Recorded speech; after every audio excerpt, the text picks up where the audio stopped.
Amnesty International says SARS, or however they are now addressed, should be instead scrapped. We have with us international lawyer Olufemi Aina to talk to us about this. Good morning to you and thank you for joining us. Yes, thank you. All morning, right. nice to see you. Yes, nice to see you. All right, first off, do you support the clamor by Amnesty International that SARS should be scrapped instead of being reformed? Yes, that's fine. But before I answer your question, let me just make a point of general importance. Okay. That an abusive police force that doesn't respect the rule of law, that lacks probity and integrity, that doesn't respect international law and international institutions, it is a threat to our collective existence as human beings. It is a threat to the Constitution. It is a threat to our human rights. As such, it is very important that either the federal government needs to take a robust approach to deal with these issues, because even if you change the name, what of the individuals? It is the same people. These are people that lack some decent orientation one way or the other. They are not well trained. They are violating people's rights day in, left, right, middle, and in between.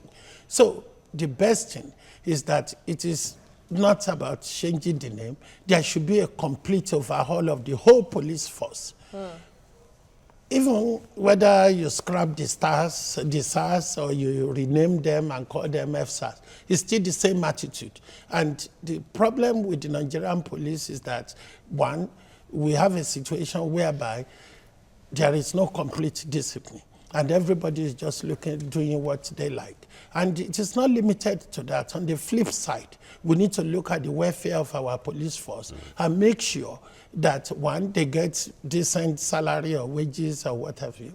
And at the same time, you see a situation where police officers have to buy their own uniform, they have to buy their own shoe. You see, when you have such a situation, there is tendency for them to be corrupt, and there is tendency for them to lack that human decency which we expect from all of us.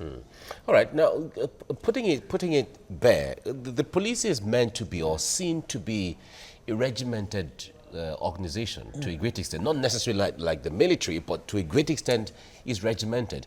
And anyone going into the police knows that you have to obey standards, you have to obey instruction. In fact, the last instruction you have to obey it from your bosses and all of that.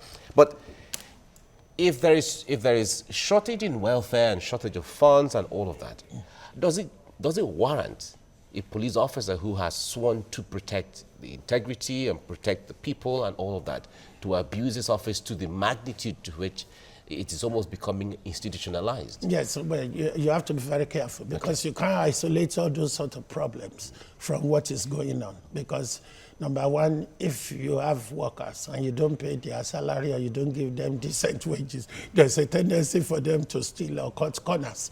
That is the reality of life. But having said that, you can say, okay, you are joining the police force, this is the standard we expect from you. But it's not limited to that. And the problem with the Nigerian police force is this. You see, unlike their counterparts, where I've been and where I come from, is that they need to have what is called efficiency regulations. Even in United Kingdom, you follow police officer to inefficiency hearing, whereby they analyze your performance and what have you. And if you are not fit, they ask you to leave the force. It's just to improve the integrity of that institution. And also, at times, they do subject police officers to what is called integrity tests. And I'll give you an example. There was an incident somewhere outside London, whereby the senior officers, they just want to carry out an integrity test of this officer. They went into a house and put all these marked currencies there. And they called this police officer that there is an incident. They had a suspicion that there is a drug smuggler in that house and there are a lot of currency. Can you go there and carry out a search? In the course of that, some of the officers cut corners by helping themselves to the money, not knowing that those monies have been marked. By the time they report back to the office with their books and what have you, and they said, no, there is a problem here. This is not the exact amount. And one thing led to the other, all of them were dismissed. You see, that is why you are supposed to police force as an institution, they are supposed to have a section called the professional standard section. And that section, we put all these officers to test. I'm not saying they should act as agent provocateur, whereby you are instigating the commission of an offense. But what you are doing is to try and carry out an integrity test. And this happens. Even in some superstores, they have these people they call mystery shoppers.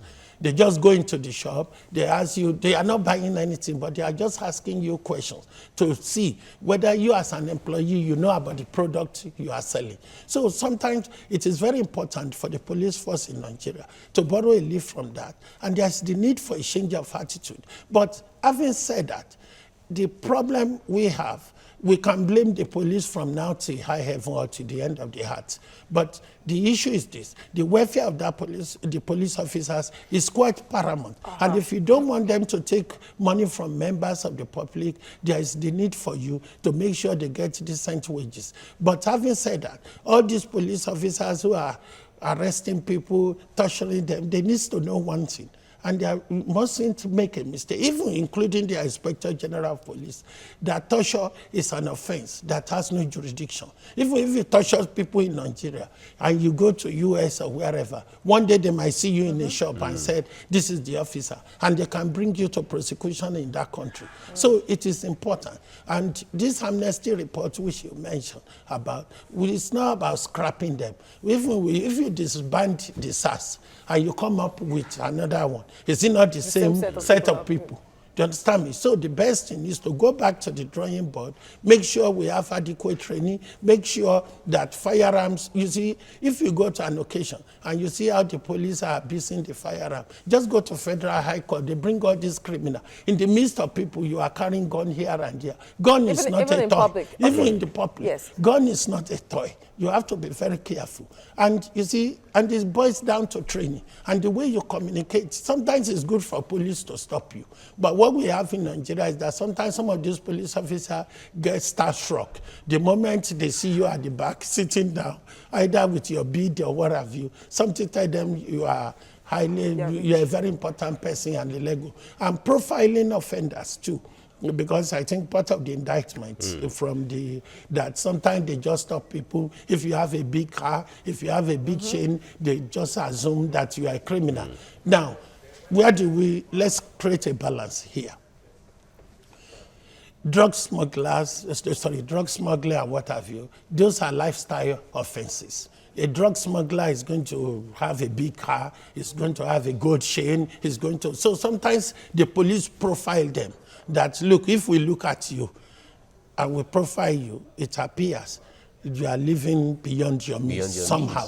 But care needs to be taken because some of them are earning legitimate income. So that is why what you need to do is to make sure you have decorum and is to make sure that you carry out a proper investigation. And the other problem is that overt and covert operation is equally important. And that's what we don't get in Nigeria. Police can mingle with all these criminals and be part of them in carrying out their investigation. Okay. You have seen situations. Let me come in here. Yeah, because first of all, I want to first of say that it seems these FSARS officers are even victims of the system as well. Yes. Because can you be better than a system where you've been groomed?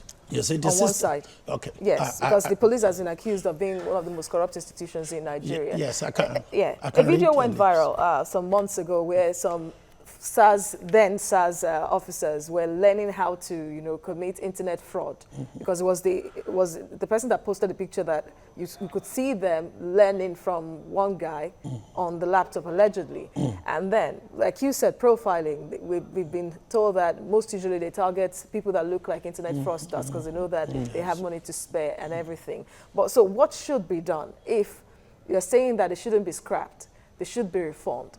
Who should carry out the reform? Because at the end of the day, it's still the same set of people in the system. If they don't have enablers, quote unquote, do you think it will be easy at high places? Well, the point is this. You see, by the time you start investigating yourself, there might be a problem. And what happened within the police force is that you get a situation, some of these officers misbehave, like those you mentioned. Let's say that's the case, because anybody can put anything on the social media. Also, I said allegedly. Yes, allegedly, I'm very grateful. But the point is this. is, do we have an independent body that will investigate these officers? And when they misbehave, are we supposed to have a police tribunal that will discipline them, not the members of the police force? So, because you get a situation where it is the same set of people. I'm not saying if you want to scrap them, you can scrap them. But if you scrap them, you are going to come up with another body or whatever name you want to call them. But it's not the same set of people. So what I'm saying is that before you decide whether to scrap or disband, the best thing you need to do is to make sure that there is adequate training, is to make sure that these are people that have some elements of character.